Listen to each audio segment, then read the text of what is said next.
DGP ஆஃபீஸில் complaint கொடுத்து 2 நாள் ஆகுது. 48 மணி நேரம் ஆகுது. இது வரைக்கும் என்கிட்ட போலீஸ் ஸ்டேஷன்லேருந்து சிஎஸ்ஆர் காப்பியோ இல்லை எஃப்ஐஆர் அவன் மேலே மாற்றி போட்டாச்சு அப்படின்ற காப்பியோ வரல. டிஜிபி சார் சொல்லி அமிச்ச மாதிரியும் எதுவுமே இங்கே நடக்கலை. 19/5/2025 விஜயலக்ஷ்மி மேம் 11:30 மணிக்கு எனக்கு கால் பண்ணாங்க. உங்ககிட்ட ஸ்டேட்மெண்ட் எடுக்கணும் அப்படின்னு. ஸ்டேட்மெண்ட் எடுக்க 4 மணிக்கு வந்தாங்க. 7:30 மணி ஆச்சு.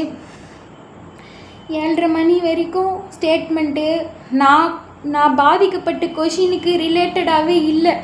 அவங்களா ஒரு கொஷின் கேட்குறாங்க. நான் ஸ்டேட்மெண்ட் வெளியில் சொல்லக்கூடாதுன்னு என்கிட்ட எழுதி வாங்கிட்டாங்க.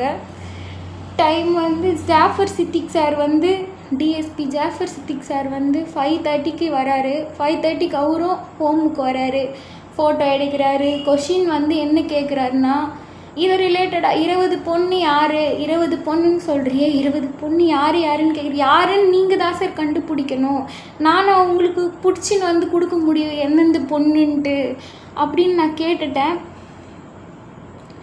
ஃபோன் நம்பரை அக்யூஸ்டோட ஃபோன் நம்பரை ட்ரான்ஸ்ஃபர் பண்ணுங்கள் சார், உங்களுக்கு எல்லாமே கிடைக்கும். அதில் அவனோட ஃபோன் நம்பரை சைபர் க்ரைமில் போட்டால் 20 பொண்ணா இல்லை 20க்கும் மேற்பட்ட பொண்ணான்னு கிடைக்கும்னு சொன்னேன். அதுவும் இல்லை.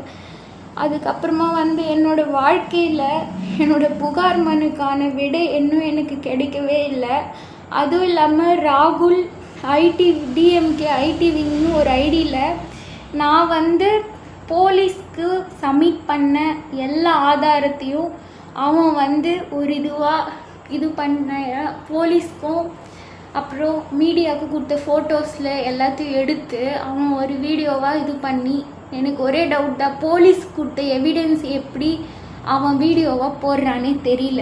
இன்னும் அக்யூஸ்டை பிடிக்கவே இல்லை, தெய்வ செயலை பிடிக்கவே இல்லை. இன்னும் எவ்வளோ ஆதாரம் தான் நாங்கள் தர்றதுன்னே தெரியல. அந்த மாதிரி வீடியோவில் எல்லா மீடியாக்காரங்களும் என்னோடய வீடியோவை ஃபேஸை ப்ளர் பண்ணி தான் போடுறீங்க. ஆனால் அவன் இப்போது என் ஃபேஸை அப்படியே போடுறாங்க. டிஎம்கே ஐடி விங் ராகுல்னுன்ற ஒரு ஐடியில் என்னோடய ஃபேஸை அப்படியே தான் போடுறாங்க. ஒரு பொண்ணு தைரியமாக கம்ப்ளைண்ட் கொடுக்கறதே அரிதுன்னு சொல்கிறாங்க. ஆனால் எனக்கு ஃபஸ்ட்டு இருந்த தைரியம் இப்போ இருக்குதான்னு பார்த்தா அது சுத்தமாக கிடையாது.